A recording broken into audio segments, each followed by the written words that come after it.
Hello there! Hi.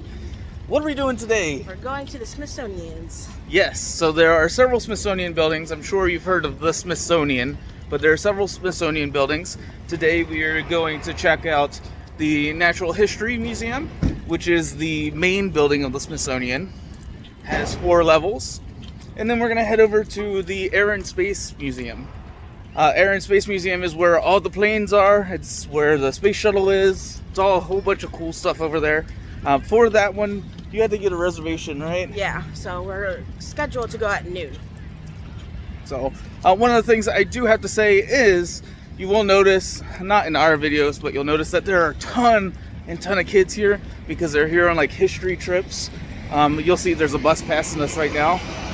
I think I'm looking at about 10 buses straight down with an entire, like, looks like maybe 100 to 200 kids group in front of us. So there are a lot of kids. They are chaperoned, but there's a few that aren't chaperoned. We did notice that at the zoo. So keep that in mind. Not saying that kids shouldn't be here. I absolutely believe they should be here and learn any form of history they can, or any form of science.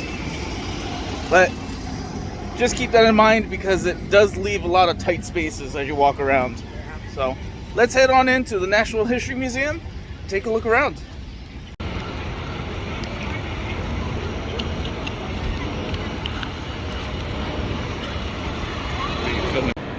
Now this is the entrance into the Natural History Museum. It has this giant elephant. Choices you have is Fossil Hall, Ocean Hall, and then mammals. Honestly, I think the mammals room is the coolest room, but as you can see, there are 4 floors, so there's live butterflies, objects of wonder. Outbreak is like their temporary sort of thing. Oh, both of them are temporary? Gyms and geology. Wow, I can't speak right now. That is actually where the Hope Diamond is. You can see that right there in the center. That is the largest diamond that the United States owns as of right now. So this is Mammal Hall. The cool thing about Mammal Hall is there's all these animals sort of like hanging from the roof, and then they're all around so you can take a look at them in a little bit more detail. If you're wondering, that's how big a moose is. There's panda up there. You can see a giraffe through the glass, and there's a lion back there. Now that's not good. It has other animals as well, showing height differences. They are the exact height in which they're supposed to be. There's my favorite animal, the okapi. And then it sort of splits up into South America is going to be going that way. There's an anteater and a tapir down there. And then this is Kiara's favorite location to be is Australia. There's, why are you laughing? You talk about Australia all the time. So there's some marsupials. You look down there, there's a koala and a dingo. There's even some foxes right there.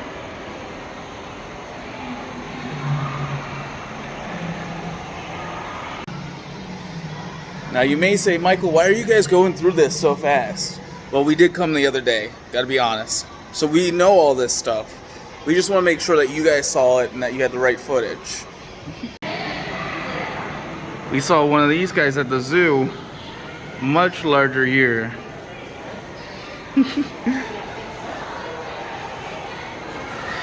Look, there's a trash panda. He's all hanging out up there. It's not the only one. There's another trash panda over there. A couple of them. These are all the cute animals on this side, the ones that you want to hug. All except for the porcupine up there. And don't hug a possum. That sounds like a bad idea too. Look at the little bear cub. He's so cute. Look at it. What'd you find? An otter, sea otter. My favorite. You got to touch one of those yesterday. I know, we touched this we touched a river otter. It looks like there's one behind it. From here, so. Oh yeah, there is a mirror. Now, one of the coolest things they have in here is a female giant squid found in 2005 by Spain.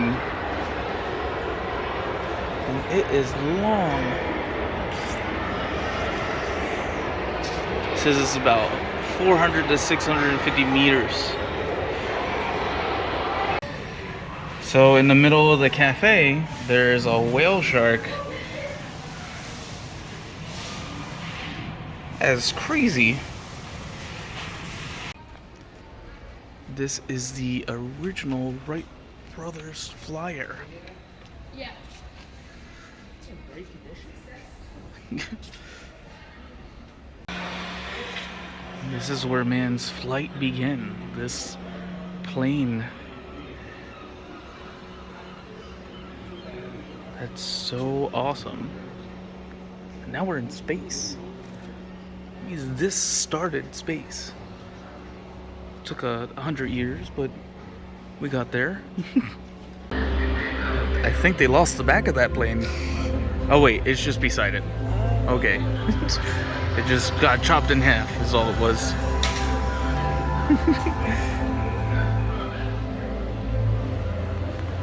Whoa. I didn't see the one above us. And of course, you can always try flying by milk jug. This followed into drones. And there is an Amazon drone up there. It actually says Amazon Prime on the side of it. So this helicopter here is the Bell Model 47B. It is the first civilian helicopter, or first civil helicopter. Did 40 years of service. It was a factory demonstrator, news chopper, crop duster, power line patrol, and aerial photography platform and trainer. It's also set a world hovering record of 50 hours and 50 seconds. I like this leather jacket right here. Nice. It's Herb Keller, Southwest. founder and former chairman of Southwest Airlines. Look at him Swaggy. walking around with that leather jacket. Do you know who I am? I'm the founder of Southwest. I'm Herb. Upstairs is Poe Dameron's X-Wing. R2's even in it. That's weird. R2 never rode in Poe Dameron's X-Wing. When? And the new ones. Probably the second one at least. The second one. Upstairs has a whole bunch of the space capsules, like Gemini 7 here. There's also a capsule over there. Another astronaut suit. This is the rover for the Apollo 15th, 16th, and 17th. This is a lunar rover. I like these tires, so they're sort of made of like a mesh. And when they press against something, it sort of folds in with it. So I wanted to give a size comparison. So normally when we see photos and stuff of the Mars rover, we're thinking about this size. This is my hand compared to that. But it turns out that they're actually way bigger than that. You can see, definitely bigger than Kiara Nova and I. We are up on the second level of the Botanical Gardens here at the Smithsonian National Gardens, and let's just take a look around.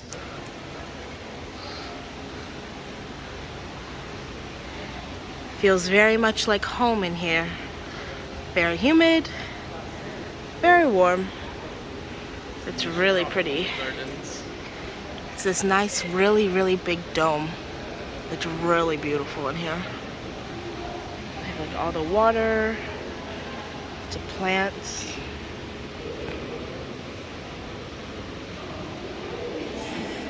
What you think, Nova Ray?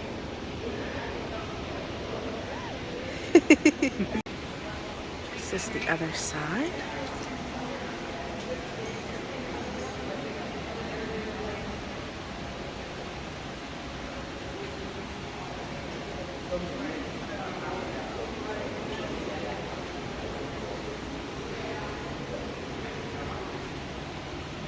Back on the first floor, and it's really pretty down here too. You can really see how big it is.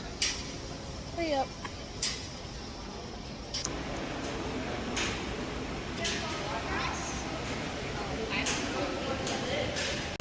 These are some of the orchids that they have on display. I'm not sure if it's a seasonal display or if it is year round, but they have a lot going on with orchids. One of my favorites, this is a coffee bean tree, looks like. There are coffee bean seeds. Coffee bean seeds? Coffee beans? I don't know. God. Let me actually read. Here, something lots of people love, coffee. Looks like the coffee plant. And then it says that the seeds actually come from the fruit of the tree. And that's how you get your coffee beans, from the fruit. Here's papayas. Very fun. Oh, there's some fruit way up there. I can't zoom in, I'm sorry. Oh, and here's some more fruit. Papayas? Yeah, papayas. Do not look ready to eat. Not yet. Now we're going into another part of the greenhouse with orchids. It says that the orchids are actually a big part of the Smithsonian Gardens here. They have over 6,000 species and are one of 3 biggest collections in the world. They're beautiful.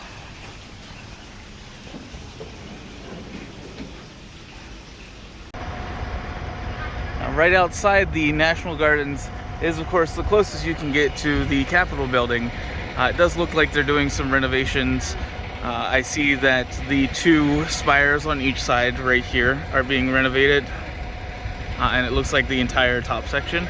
But this is it. That is where Congress does its thing. The next location that we went to was right behind us, which is the National Archives building.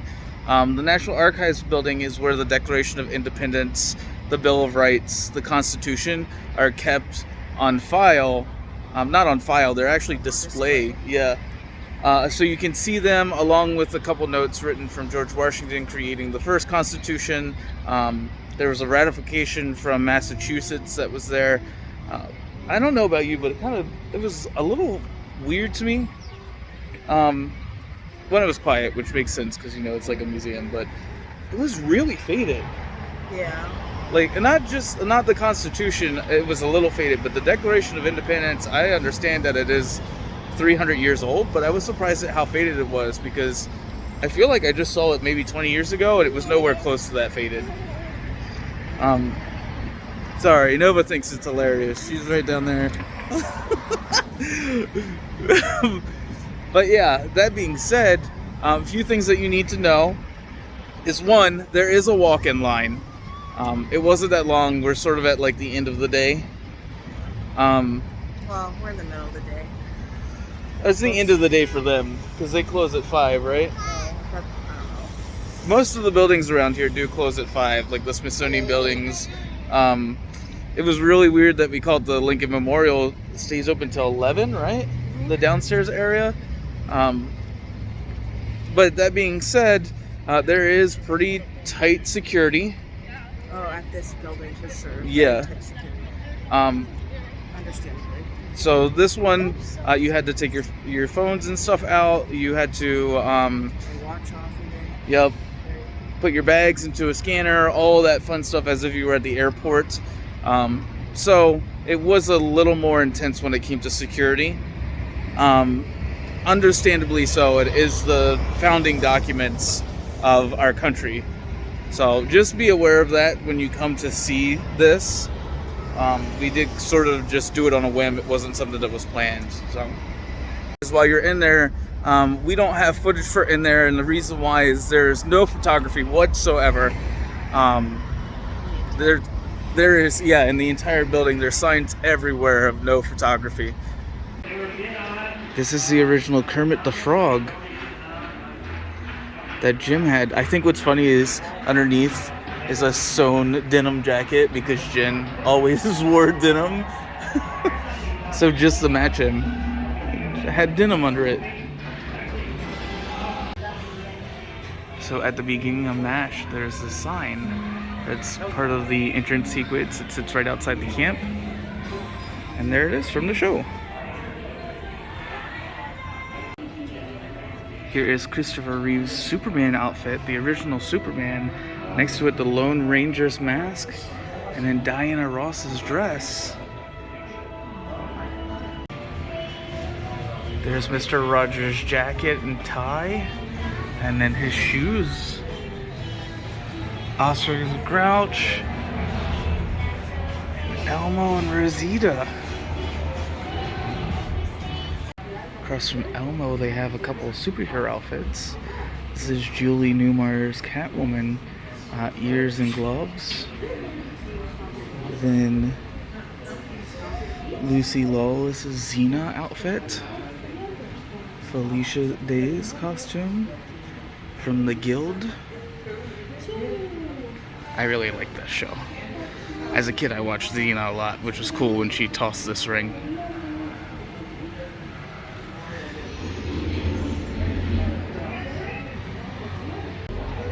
These are pretty cool pieces. There's Bill Nye the Science Guy's outfit right next to the Mosquito and Amber from Jurassic Park. Here is Halle Berry's Storm outfit from Days of Future Past.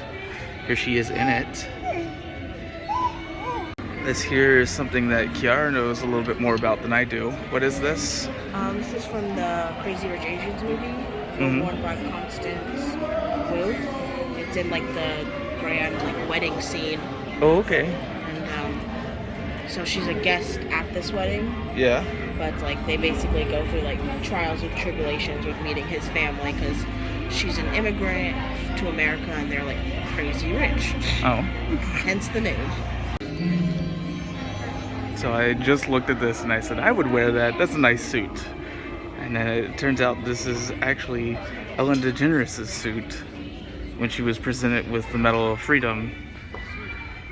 And next to that is the Captain America shield from Winter Soldier. They match really well. This here is C-3PO and R2-D2 from Return of the Jedi.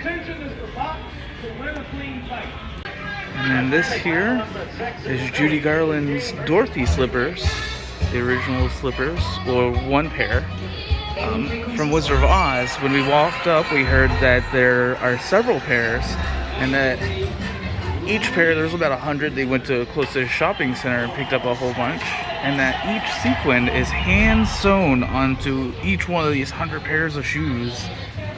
That is just crazy.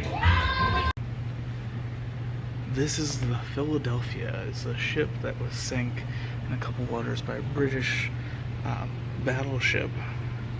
And it was risen out of the water in 1935 and then brought to the Smithsonian.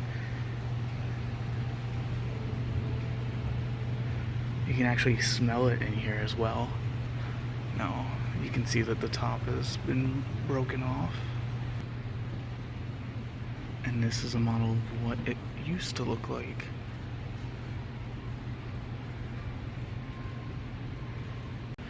And right there is where they believe that the cannonball hit it to sink it.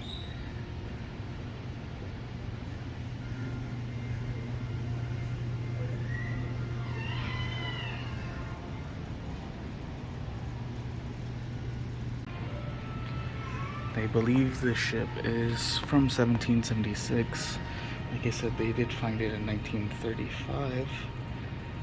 And then it joined the museum in 1965, where it sat here in this display. This bust here was taken at Mount Vernon in 1785. It's actually a life cast of George Washington, so that would include his wrinkles and everything of his face. There's even an image of Abraham Lincoln. It's an actual portrait taken of him. Now I wanted to point this out. This is pieces from the Berlin Wall. The reason why I wanted to point this out is this actually came down a month before I was born. It separated East and West Berlin so that they couldn't talk to each other, so that they couldn't visit each other. Families separated, stuff like that. They have two pieces here. What you're hearing is a helicopter from the Vietnam War is behind us.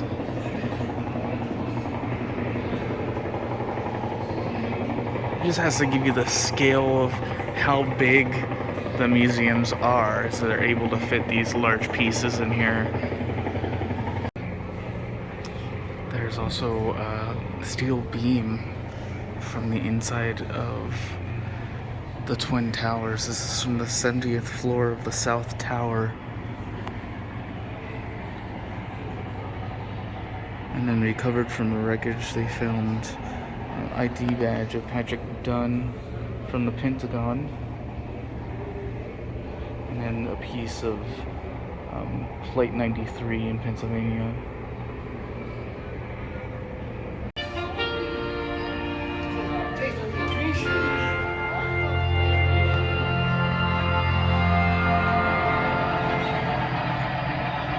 This exhibit, The Price of Freedom, America's at War, talks about all the different wars that America has been in, starting from the beginning of Revolutionary all the way through to Iraqi freedom. This is the Steady Oaks engine room. There's the engine. That's like 3 floors.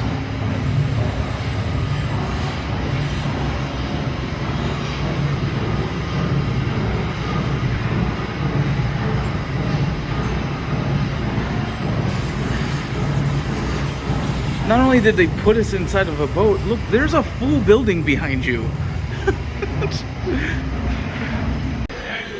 This is the SS Leviathan for transatlantic travel. Now, a ship like this is a cruise ship. Could you imagine going on a cruise and you paid the lower ticket price and this is what you get right here? Like... Put to work?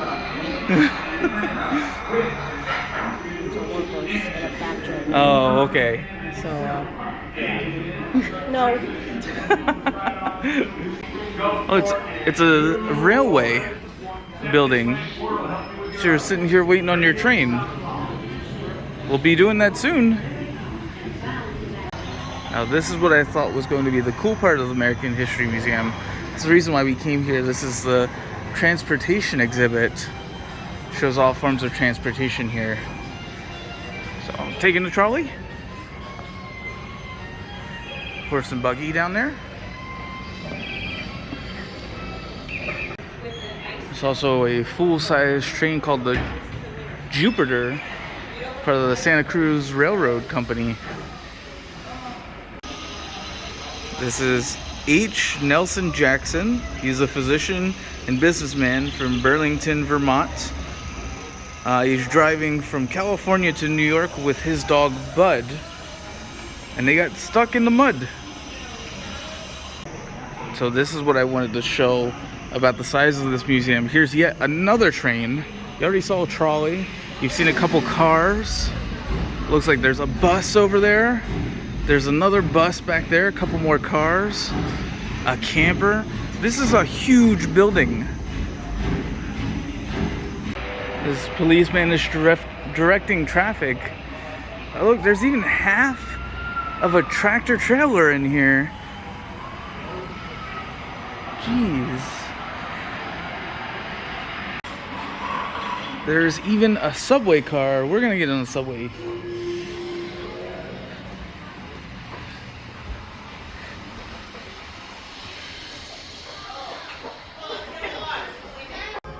So the car we saw with the family looked like a Cadillac, right? Sure. The red one back there. Tell me about it. You read the thing for it. Oh, it said that they had it for 32 years. and that they drove 150,000 miles on it, but that they drove all over the country, even up to Alaska from Florida. So I'm like, I don't know. Our cars nowadays last 5, maybe 7, and we're like, oh no, we need a new one. Wow. Because the brakes don't work, or Could just fix it. yeah. Yes, if you really just fix up your car and make it last forever. 30 years.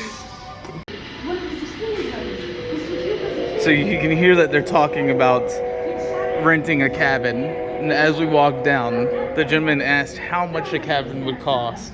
How much it would cost? It was $2. $2. We paid $174 a night to stay here in DC. I wish we could stay for $2 a night. I just have this to say for the people who happen to live here in Washington and do the things. $2 a night? You say that inflation doesn't exist? So, because we are crazy, we decided to go out at 7 o'clock at night and see something really cool because we've seen it in the movies. Really the only reason why we went out, no lie. Maybe the only reason you went out. What the? Okay, fine. We actually came to see the Lincoln Memorial. He looks awesome sitting up there. He's so tall.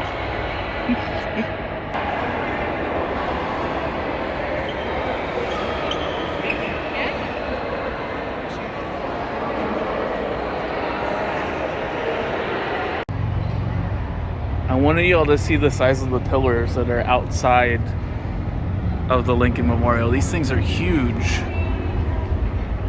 And then I wanted to show y'all such an incredible view. So down there is the Washington Monument in the Capitol building very at the end. And just to show y'all where the Smithsonian's are, is they're on each side of this. On the other side of the Washington Monument. They're kind of in between that and the Capitol building right back there. So to the left of Abraham Lincoln in the memorial is his speech.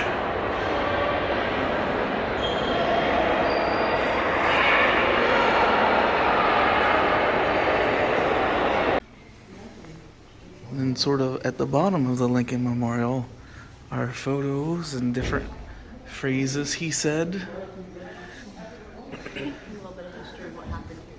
Yeah. And just to show you where that is, I'm gonna head back outside. You can walk with us. Oh, excuse us, please.